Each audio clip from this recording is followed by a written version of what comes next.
Oi, alunos do sétimo ano, sou o professor Marcos e estamos iniciando mais uma aula de arte. Antes, quero dizer que estão todos de parabéns por se esforçarem dentro dessa forma remota de ensino. Os desafios são muitos, mas se olharmos para trás, já caminhamos bastante. Vamos dar força um para o outro para ninguém ficar pelo caminho.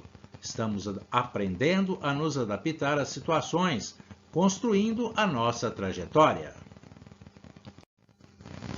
E por falar em construção, o tema da nossa aula de hoje é habitação, o ser humano e o seu abrigo. A história revela que o homem primitivo vivia em refúgios naturais, como cavernas para sua proteção. Mas com o tempo os indivíduos passaram a erguer outros abrigos.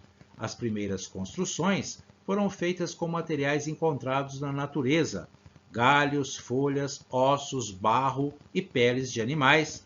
Usando os materiais disponíveis de cada região e desenvolvendo várias técnicas, as pessoas foram capazes de se adaptarem ao meio ambiente, mesmo em condições climáticas difíceis. Os esquimós são povos indígenas que habitam as regiões em torno do Círculo Polar Ártico, como a Sibéria, norte do Alasca, Canadá e Groenlândia, regiões mais frias do mundo. Pois bem, com blocos de gelo, os esquimós constroem os iglus, ou casas de gelo. Esse tipo de edificação, feita com materiais da região e técnicas passadas de geração a geração, é chamado de arquitetura vernacular. Outro exemplo de arquitetura vernacular são as construções de casas coletivas de indígenas de aldeias do Parque Nacional do Xingu, no estado do Mato Grosso, no Brasil. No Xingu, há povos de várias etnias que protegem populações que, ao longo dos séculos de colonização, foram empurradas para o interior do Brasil. Na aldeia xinguana, essa grande casa, que abriga até 20 pessoas, é feita com material existente na região, troncos de árvores, galhos trançados e cobertura de sapê.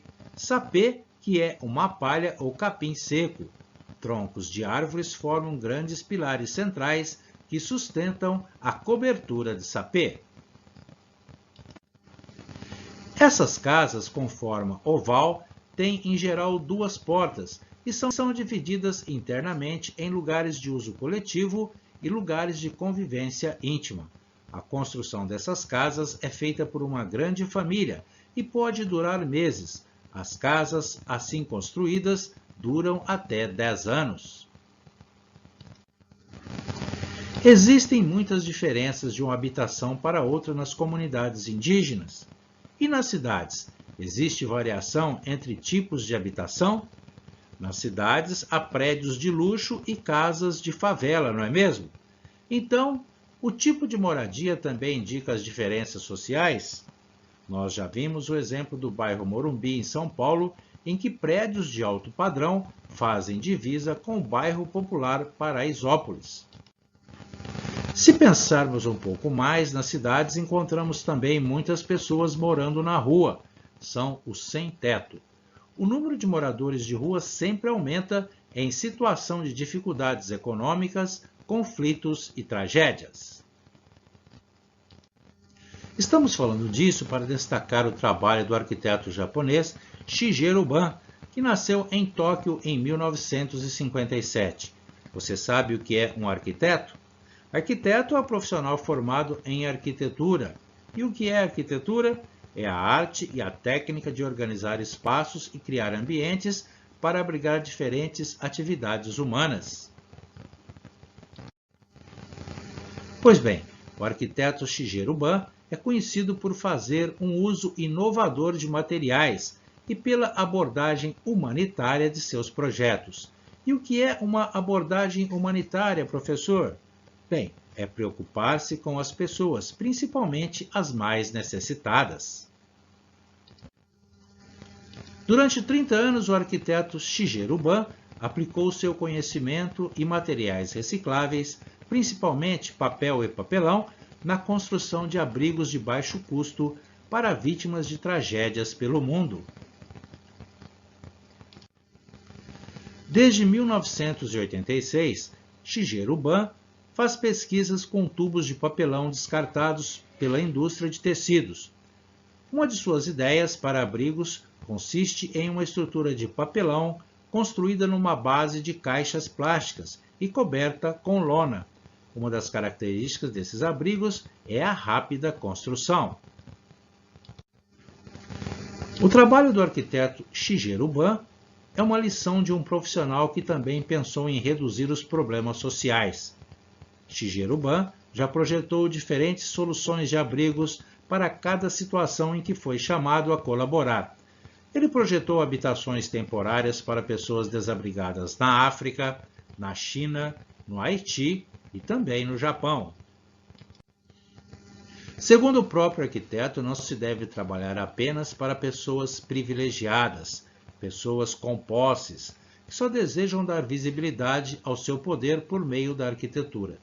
Pessoas também precisam de habitações temporárias em caso de tragédias. Shigeru Ban também se preocupa com reciclagem. Um dos seus trabalhos mais importantes, o projeto do pavilhão japonês para a Exposição Universal do ano 2000 na Alemanha, teve toda a sua estrutura desmontada após o evento. Os materiais foram todos reciclados e reaproveitados em outros projetos. Por suas preocupações com as pessoas e o planeta, o arquiteto Shigeru Ban já recebeu muitos prêmios internacionais. Se os esquimós fazem casa de gelo, Shigeru Ban faz casa de papelão. Mas a arquitetura é uma forma de arte. Vamos mostrar o trabalho de um artista brasileiro que já pensava em um conceito de habitação popular e coletiva há mais de 50 anos. Estamos falando do carioca Hélio Oiticica, que nasceu em 1937 e morreu em 1980. Oiticica, a partir de 1960, decidiu trocar os quadros que são bidimensionais, isto é, têm apenas duas dimensões, largura e altura, para espaços tridimensionais, para que houvesse uma interação das pessoas com as suas obras. Então ele criou os penetráveis. Penetráveis são labirintos para que as pessoas vivessem a experiência de entrar em uma obra de arte e também para que experimentassem várias sensações visuais, táteis e olfativas. Cada ambiente tinha cores diferentes, objetos para tocar e pisar e cheiros também diferentes. Em 1964, Oiticica desenvolveu os parangolés, espécie de capas e estandartes para serem usados em manifestações artísticas e coletivas. Será que ele imaginou que uma roupa pudesse ser um abrigo, uma casa, um dia? O cantor Caetano Veloso também experimentou a sensação de usar um parangolé. Mas foi em 1969 que o trabalho de Hélio Oiticica gerou a principal aproximação entre arte e arquitetura. Oiticica concebeu espaços em que as pessoas pudessem entrar e ampliar sua capacidade sensorial. Assim nasceu o projeto Ninhos, um projeto que propunha uma série de cabinas de fácil construção para serem habitadas. O artista imaginou a necessidade de existir no mundo espaços de abrigo coletivo, nos quais as pessoas pudessem descansar. Para criar essa obra, o artista imaginou que seria bom para uma pessoa sentir a experiência de se aconchegar em um ninho. Você acha que a inspiração dele foi boa? O ninho de um pássaro transmite mesmo essa sensação de proteção e aconchego? O conceito dos ninhos foi criado por Hélio Oiticica em 1969 e só em 2010 a montagem da obra ocorreu durante a 29ª Bienal Internacional de Arte de São Paulo. Bienal é todo evento que ocorre de 2 em 2 anos. Vamos falar agora de algo muito importante na elaboração de qualquer projeto. Você sabe o que é uma planta baixa?